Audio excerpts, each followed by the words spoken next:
It's on or about 6:30, so I'll call this council planning meeting to order.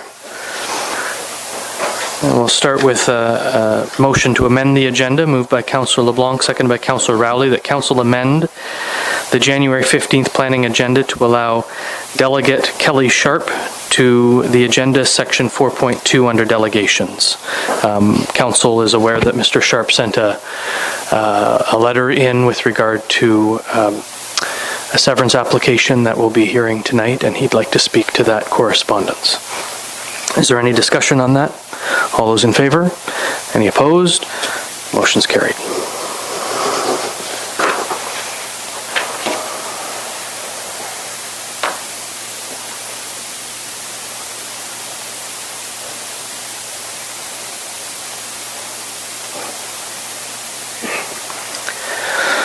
I have a motion moved by Councillor Anderson, seconded by Councillor Bateman, that Council approve the January 15th, 2020 planning meeting as amended. Is there any discussion? All those in favor? Any opposed? The motion's carried.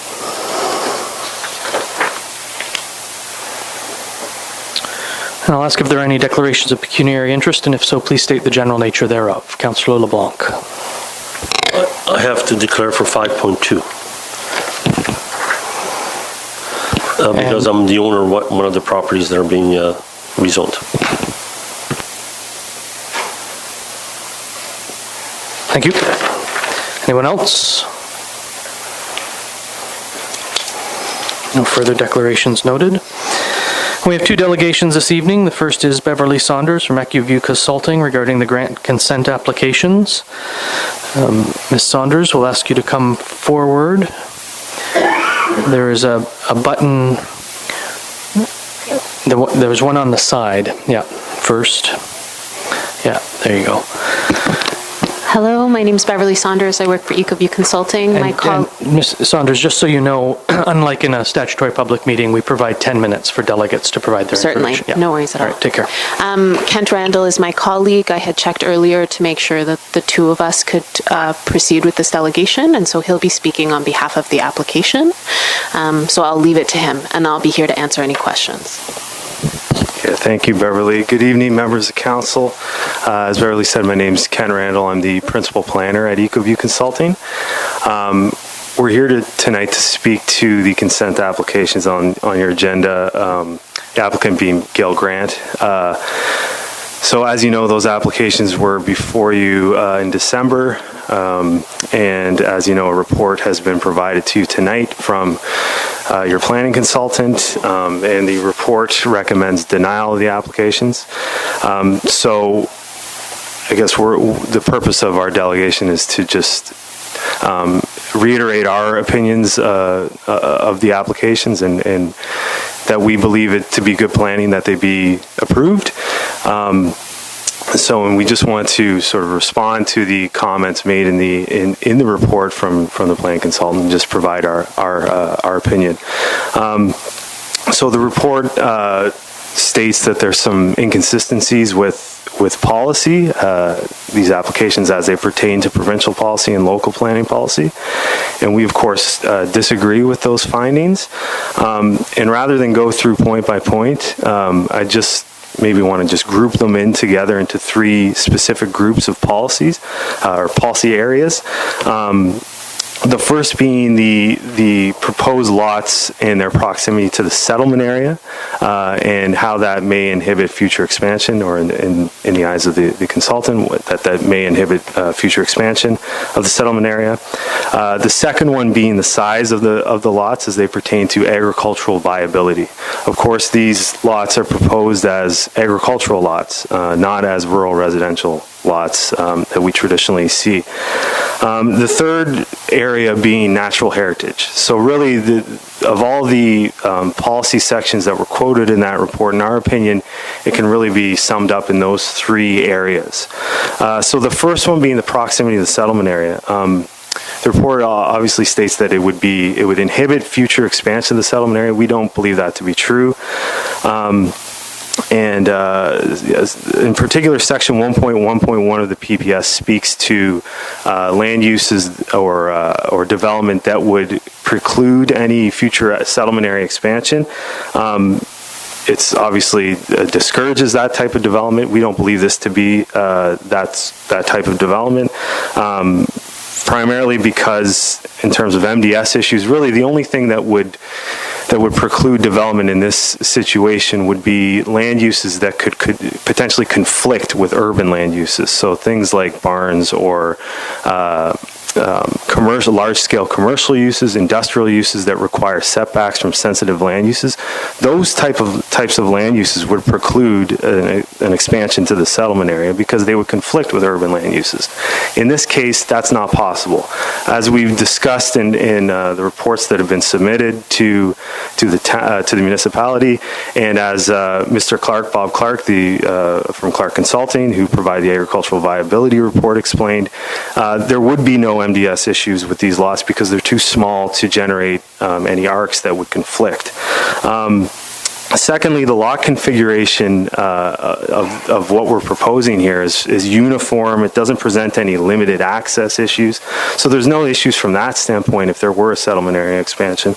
And thirdly, the zoning that will be applied to these lots won't permit any land uses, like I said, like industrial uses or any sort of land uses that would conflict with urban land uses. They're going to permit agricultural uses. They're going to permit a single detached dwelling, but that's it. There's nothing on there that would conflict, or in my opinion, would preclude any settlement area expansion. So the second issue that I spoke of was the agricultural viability of the lots. As I said, Mr. Clark, Mr. Bob Clark, professional agrologist, he provided that report. He spoke to you in December, and he has stated that they can be agriculturally viable. There's lots of this size are conducive to specialty farming and things like that. So there's certainly viable agricultural lots. And we haven't heard anything necessarily from the towns or from the municipality that gives us any sort of pause in terms of accepting Mr. Clark's information to be true. And then the third item that I spoke of was natural heritage. So we believe that we have addressed natural heritage issues. There are some outstanding comments, obviously, from Lower Trent. However, those issues are not necessarily germane to the applications being consistent with provincial policy, in that we can address those issues fairly easily. This is why we recommended that those issues be included as a condition of consent, so that we could address them after conditional approval was provided. And that's simply because the comments were fairly straightforward in terms of responding to those comments, as far as we're concerned. That said, we do understand that the council may be a little hesitant to move forward with approving these applications without a formal sign-off letter from LTC, which of course we don't have. We have had discussions with LTC, and they are comfortable accepting conditions of consent in terms of responding to those comments. However, we understand that council may be hesitant to go down that road, so we would accept, if council was willing to do it, deferral of the applications subject to us obtaining formal sign-off from Lower Trent.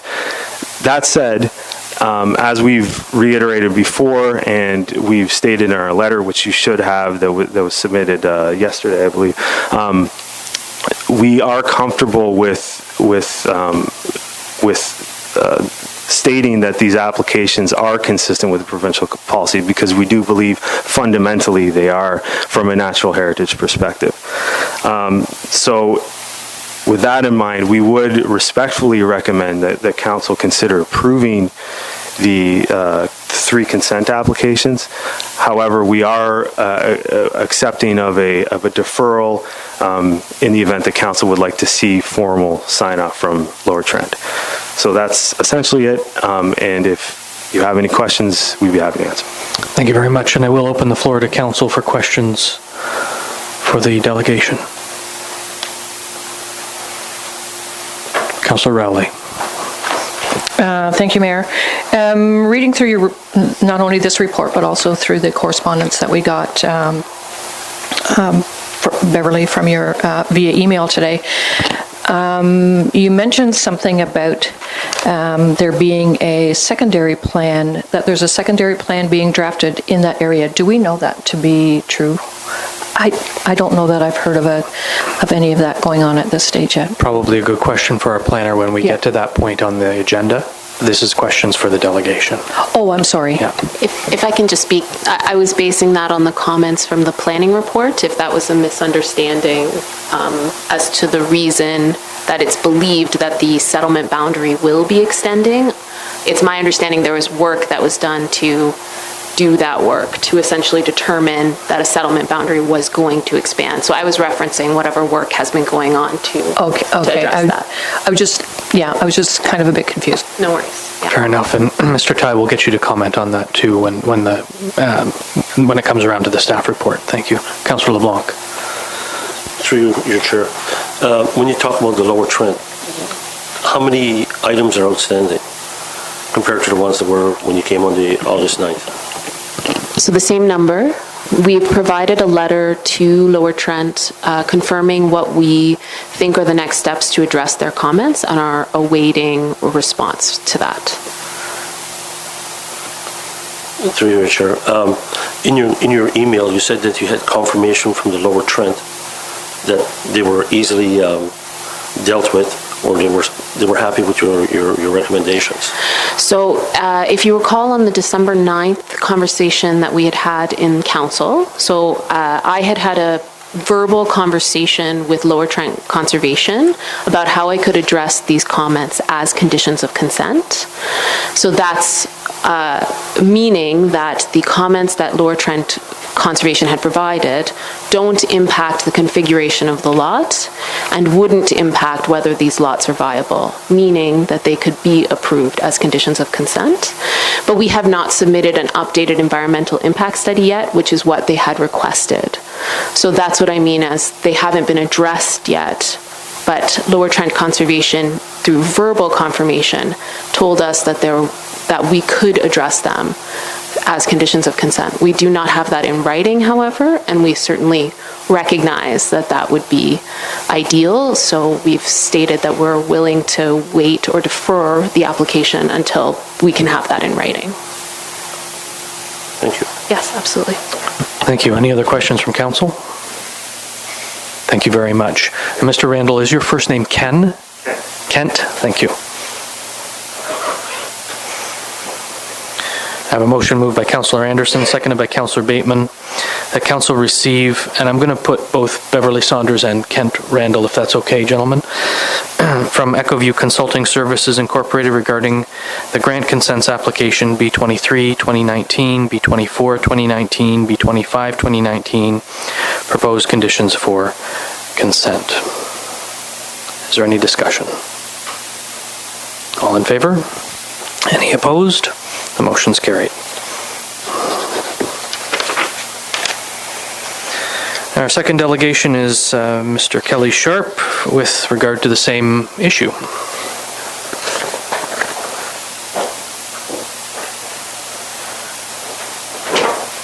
Mr. Mayor, fellow councilors. Kelly, could you just push the button in front of you? Thank you. Right there? Thank you for allowing me to speak tonight. I just want to say that I come to you from grassroots and a long-term resident of Brighton, and I brought with me tonight my wife, Maureen, and my son, Kyle, is a fourth-generation farmer in the municipality of Brighton.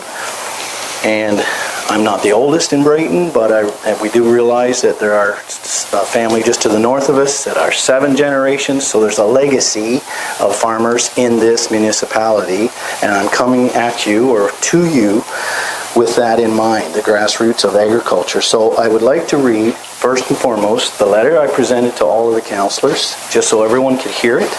Then I'd like to have a little bit of time for closing comments, and I won't take much of your time.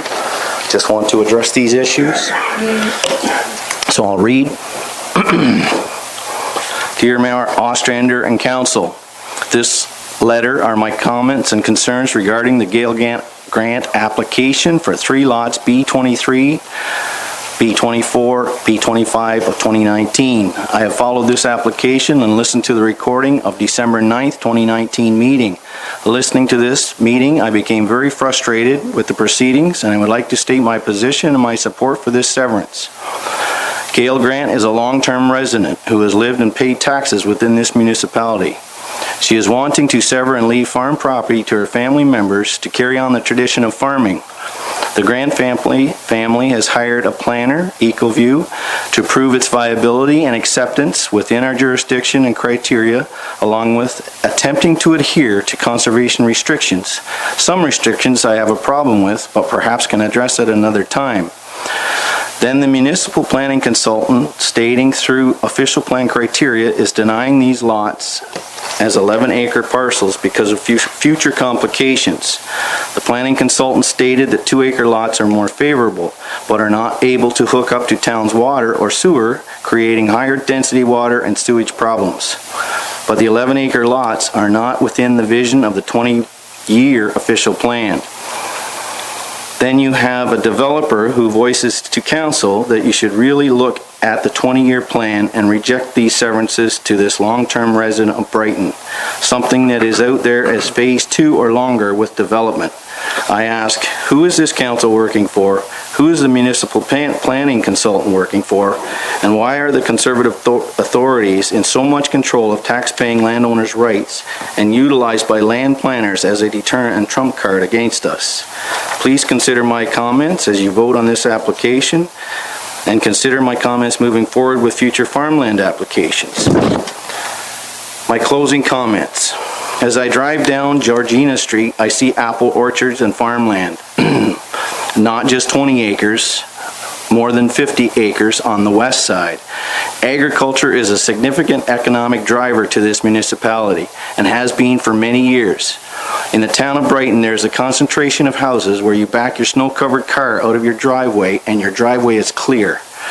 The concentration of concrete, pavement, and non-permeable surfaces along with sewage discharge eventually is going to overburden the sewage treatment where the plug gets pulled on large spring runoff or rainfall events and raw sewage gets discharged into Brighton Bay and Lake Ontario, as is the case with many other cities or towns in this province, not to mention the added tax to all taxpayers, to upgrade. Maybe adding some early phase of building should be to start stacking the residents up in this municipality to slow down the pace of consuming viable farmland. The proposed restriction, recommendation, and Lower Trent deferrals, where they paintbrush farmland with unevaluated wetland status, is utilized by planners and developers to bully tax-paying individual landowners. Lastly, I would like to remind everyone in this room they have enjoyed an abundance of quality nutrition from agriculture and be considerate with your decisions. Thank you. Thank you, Mr. Sharp. Don't go anywhere. We're going to open the floor to questions from members of council. Council, anything? Councillor Anderson. Your microphone. You weren't expecting to speak tonight. You didn't turn it on. There you go. Good. Thank you. Good presentation, by the way. Thank you. You made an interesting comment about the future farmland applications would be favorable from this as well. Are you suggesting that if we're favorable on this, that this is something that our community should be looking at for other farms, severing them into 11-acre lots, or? With the designation, I understand that we're in the rural area, which is not A1, A2 necessarily, or in the direct farming category, or zoning, if you will. And with the onset of grapes and wine production, along with, in the past, Brighton has been known for apples, many fruit trees, lots of opportunity to expand in agriculture, perhaps on a smaller area. Here we have one person that's wishing to sever, to have smaller portions for their family to carry on a tradition perhaps, and I think there needs to be some leeway. I see, as I sit here and farm in this municipality, hundreds of acres that are developed into houses with high density. I farmed farms south of the White House in Brighton. I planted on Rundles, which is south by Len's RV. That property's gone now. That's my comment. That's where I'm coming from. If there's an opportunity to be in agriculture, I think we are obliged to provide for that. Does that answer the question? Yes, it does. Thank you. Any other questions from members of council? I just want to reiterate a couple of things. Yes. You asked who the municipal planning consultant Yes. works for. I'm assuming that was a bit of an off-the-cuff question, but to be clear, Yes. he works for the municipality. Okay. All right? That's who his responsibility is to. Thank you. All right? Thank you, Brian. You also suggested that upgrades to the sewage treatment plant would be afforded by all of the taxpayers of the municipality. Yes. That will not be the case. No? Any upgrades will be afforded by those who use the system. Excellent. We bill for sewage treatment and for water use. Yes. Town water use, municipal services directly. They're not paid through taxes, yours or mine included. None of the infrastructure will be a burden financially for any of the remainder of tax. Only if we have to take out a loan, at which point our loan amount will impact our ability to take out a loan for other areas. Right, right. But your tax dollars will not be affected in terms of repayment of that loan. Thank you for that You're welcome. clarification. I'm learning as we go. We all do, hopefully. Thank you, Mr. Sharp. Appreciate it. I have a motion moved by Councillor LeBlanc, seconded by Councillor Rowley, that Council receive the delegation from Kelly Sharp, read the grant consent. Is there any discussion? All in favor? Any opposed? The motion is carried.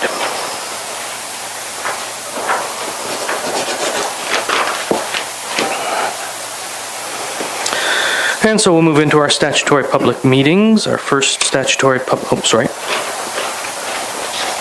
since you went through the effort. I have a motion moved by Councillor LeBlanc, seconded by Councillor Rowley, that Council move into the statutory public meeting January 15th at 6:52 p.m. Is there any discussion? All in favor? Any opposed? The motion is carried. Our first item in the statutory public meeting this evening is with regard to a zoning bylaw amendment. It is file number Z22, 2019. The owner is the estate of Robert and Mary Frost. The applicant is Christopher Kell. The location is Part Lot 32, Concession C, Parts 1 to 3 of Registered Plan 38R, 3126, North Parcel of 127 Evergreen Lane. Mr. Ty, by what method and on what date was notice of this consent application? Thank you, Your Worship. Notice was given by first-class prepaid mail December the 20th, 2019, to all property owners within 120 meters. Notice was also circulated to all agencies under the Planning Act, and a sign was also erected on the property. Thank you, Mr. Ty. Would you please explain the background regarding this consent application? Yes, the subject application is requesting to rezone a portion of the subject lands from shoreline residential to shoreline residential exception 14 in order to fulfill a condition of consent application B19 2019, which was approved by council provisionally on August the 14th, 2019. The zoning bylaw application would serve to recognize frontage on a private road for the northerly retained lands while also recognizing existing deficiencies on the retained lands. The property in question is currently developed in the form of a 1.5-story single detached dwelling. Thank you again, Mr. Ty. Does the applicant or applicant's agent wish to make any comments? No? Thank you. Are there persons present who have any questions or comments regarding this proposed consent? There are none noted. Are there questions from members of council? None noted. Does the applicant or agent wish to make any final comments? Thank you. Mr. Ty, do you have any final comments? Nothing further. Thank you. And does council wish to make a decision on this consent application this evening? That being the case, I have a motion moved by Councillor Bateman, seconded by Councillor Anderson, that council receives the report regarding rezoning application Z22 2019 as prepared by the municipal planning consultants, and that council enacts a bylaw to rezone certain lands located in Part Lot 32, Concession C in the municipality of Brighton from shoreline residential zone to shoreline residential exception number 14 zone. Is there any discussion? All those in favor? Any opposed? The motion's carried.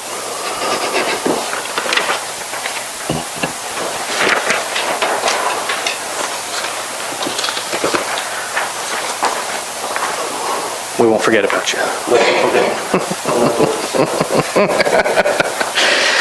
The second item in our statutory public meeting is with regard to planning application Z23 2019. The owner is Michael Vandertoorn. The location is Part Lot 28, Concession A, Part 1 of Registered Plan 39R, 9717, 15580 County Road 2. Mr. Ty, by what method and on what date was notice of this zoning bylaw amendment application given? Notice was given by first-class prepaid mail to all property owners within 120 meters on December the 20th, 2019. Notice was also circulated to ministries and agencies as required by the Planning Act, and a sign was also erected on the property. Thank you, Mr. Ty. And would you please explain the purpose and reason for the proposed zoning bylaw amendment and what it would accomplish? The purpose and effect of the proposed amendment is to amend the zoning on the subject lands from rural exception 32 back to rural in order to fulfill a condition of consent application B22 2019, which was approved by council on November the 12th, 19. Thank you again, Mr. Ty. And does the owner wish to make any comments? Or the owner's agent? Good evening, Spencer Hutchison. Please come forward, Mr. Hutchison. We do record our meeting, so we'll need you to speak into the microphone. Sorry, thank you very much. Good evening, Spencer Hutchison, agent for Mr. Vandertoorn. We have a copy of the planner's report. We support it and wish to have the recommendations approved by council this evening. Thank you, Mr. Hutchison. Appreciate your comments. Are there persons present who have questions or comments regarding the proposed zoning bylaw amendment application? There are none noted. Any questions or comments regarding the zoning bylaw amendment from members of council? Again, none noted. Final comments from the agent. Oh, thank you very much for helping us out. Appreciate that. Mr. Ty, do you have any final comments? Nothing further. Thank you. And does council wish to make a decision this evening? Yes? Sorry about that. I have a motion moved by Councillor Bateman, seconded by Councillor Anderson, that council receives the report regarding rezoning application Z23 2019 as prepared by the municipal planning consultants, and that council enacts a bylaw to rezone certain lands located in Part Lot 28, Concession A, Part 1 of Registered Plan 39R 9717, 15580 County Road 2 in the municipality of Brighton from rural exception 32 zone to rural zone. Is there any discussion? All in favor? Any opposed? The motion's carried.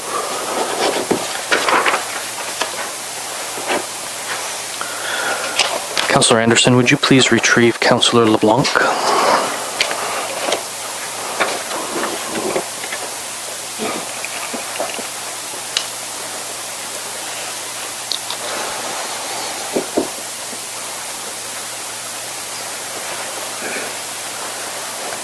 I have a motion moved by Councillor LeBlanc, seconded by Councillor Rowley, that council move out of the statutory public meeting January 15th at 6:58 p.m. Is there any discussion?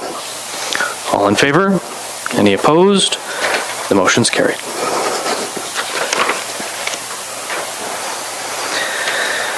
Now move into planning and development reports. I believe we just have one report this evening. Mr. Ty, we have read your report with regard to the grant consent. Do you have anything to add or highlight? Thank you, Your Worship. The applicants late yesterday provided a supplementary submission to myself, and I'm to understand the members of council, as well as a companion submission to the Lower Trent Region Conservation Authority. As you can appreciate, these last-minute submissions do create a problem for staff as well as council. I saw the submission for the first time this morning. I honestly have not had an opportunity to review it in any form of detail. That being the case, the applicant's planner has requested approval or a deferral, and accordingly, subject to council's direction, staff would not be opposed to deferring this application to provide all of us with an opportunity to further review and digest this new information, as well as hopefully address some of the concerns or all of the concerns raised by the Lower Trent Region Conservation Authority. As you know, in their letter that was presented to council on December the 9th, they were requesting a deferral. Their comments have not yet been fully addressed to the extent that they have confirmed to the municipality. And it's also the preference of the municipality that concerns raised by the conservation authorities are dealt with prior to council making a decision on a planning application where we have requested their input. Accordingly, their comments would not only relate to the consent application, they may have a bearing on the zoning, the rezoning of these lots, and as such, the most efficient approach would be to hear from the Conservation Authority, thereby alleviating any potential, should council approve the consents, then going back and redoing any steps before, which we have encountered on occasion. This is the second planning application that I'm aware of that the Lower Trent has decided to go directly to the applicant or the proponent in the last couple of weeks. And I'm wondering if one of our members is not, one of our Lower Trent members is not here, but Mr. Bateman, I wonder if you could please remind the Lower Trent that they are an agency, especially when it comes with regard to planning, of the municipality. I appreciate that. Thank you. So Council, we've heard that we have a new submission at the planning office. The planner has not had opportunity to review the submission. I did not receive the submission. I don't know if any other members of council received that information. So it may be appropriate to defer this so that so that the planner has opportunity to review it. But I leave that, I do have a motion in front of me. I'm prepared to read it. But if there's a wish to defer this, I'd give opportunity for that now. Councillor Bateman? To defer? Is there a seconder? Thank you. So I have a motion. May I ask a question? Yep. Before I read the motion. Is there opportunity to ask question? Right now, before I read a motion to defer. May I ask the applicant if they are happy with it? Am I allowed to ask them? We already heard from the applicant's planners that they would be agreeable to a deferral at this stage. Thank you. Yeah. So I have a motion moved by Councillor Anderson, second by Councillor Bateman. You guys okay switching that so we don't have to rewrite this motion? I'm just going to write to defer the planning application.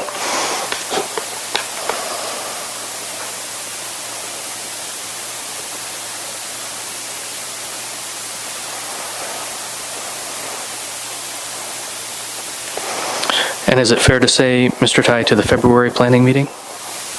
I believe that's reasonable, subject to the attention afforded the resubmission by Lower Trent. We can't speak for them, of course.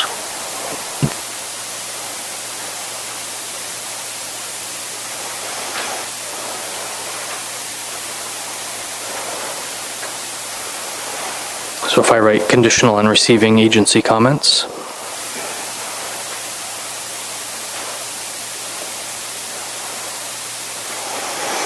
I have a motion moved by Councillor Anderson, second by Councillor Bateman, that council defers this matter to the February planning meeting, conditional on receiving agency comments. Is there? No, there's no discussion. All those in favor? Any opposed? The motion's carried.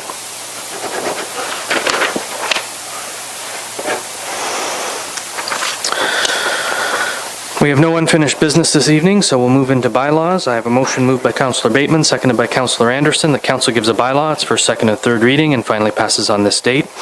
Being a bylaw under the provisions of Section 34 of the Planning Act, RSO 1990, to amend Bylaw 140-2002 as otherwise amended of the Corporation of the Municipality of Brighton as it applies to certain lands located in Part Lot 32, Concession C, being Parts 1 to 3 of Registered Plan 38R, 3126 in the Municipality of Brighton. Is there any discussion?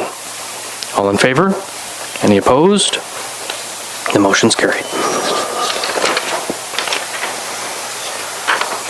I have a motion moved by Councillor LeBlanc, seconded by Councillor Rowley, that council gives a bylaw its first, second, and third reading. Councillor LeBlanc, you may wish to recuse yourself because this has to do with regard to the Vander Toorn. Oh, he's running away. I confess I've never seen Doug move that fast. I have a motion moved by Deputy Mayor Vink, seconded by Councillor Rowley. The council gives a bylaw its first, second, and third reading and finally passes on this date, being a bylaw under the provisions of Section 34 of the Planning Act, RSO 1990, to amend Bylaw 140-2002 as otherwise amended of the Corporation of the Municipality of Brighton as it applies to certain lands located in Part Lot 28, Concession A being Part 1, Registered Plan 39R 9717 in the Municipality of Brighton. Is there any discussion? All in favor? Are there any opposed? The motion's carried. And although he didn't officially declare, can we make note in the minutes that Councillor LeBlanc declared on 8.2 as well? He obviously did by his, by his reaction. And is he able to get back in, or is he renovating back there? Ah, here he comes. We move into question period. This is the opportunity to ask questions on any item that was on the agenda this evening. If there are members of the public with questions, you may come forward. None noted. We have no in-camera session this evening.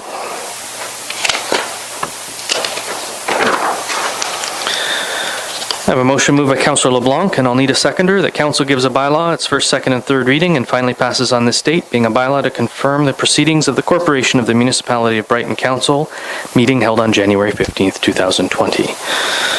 And that's seconded by Councillor Bateman. Is there any discussion? All those in favor? Are there any opposed? The motion is carried. And I have a motion moved by Councillor LeBlanc, seconded by Councillor Rowley, that council adjourn the January 15th, 2020 planning meeting at 7:07 p.m. Is there any discussion? All in favor? Any opposed? The motion's carried. Thank you, everyone.